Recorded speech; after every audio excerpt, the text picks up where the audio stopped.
सुनवा के मोर कथा सुनवा के एसडीपीओ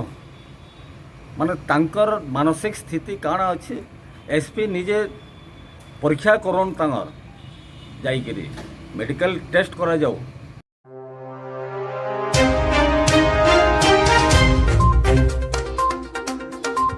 विकास फास्ट स्टेप स्कूल छात्र आदित्यनाथ मृत्यु घटना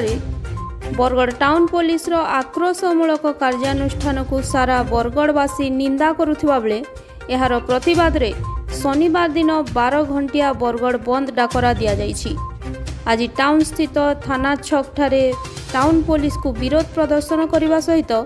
आसंता कालीर 12 घंटिया बरगढ़ बंद पाई डाकरा देले बरगढ़ जनसाधारण। अन्यपटे आंदोलनकारी विरोध में टाउन पुलिस मिथ्या एतला और 307 दफा लगा जाइथिबा घटना को सांबादिक संघ तीव्र निंदा करने सहित आज एने जरूरी बैठक अनुष्ठित होइथिला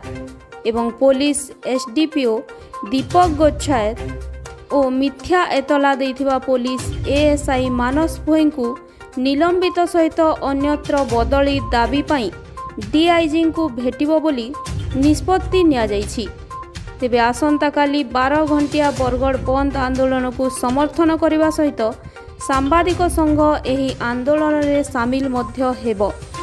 तेबे एही बरगढ़ बंद डाकरा रे समस्त दुकान बजार जानवाहन चलाचल सरकारी और बेसरकारी ऑफिस बैंक और समस्त शिक्षानुष्ठान बंद रहिबो। आसंता काली बरगढ़ बंद के बरगढ़ सांबादिक संघ पूर्ण भाव समर्थन कर खाली समर्थन नहीं करवा अंगांगी भाव जड़ित होकर बंद के सफल करवार लगी प्रतिश्रुतिबद्ध होती यूनानिमस डिसीजन निया पुलिस जेन दमन नीति तार विरुद्ध रे जेन आंदोलनटा बंद आंदोलनटा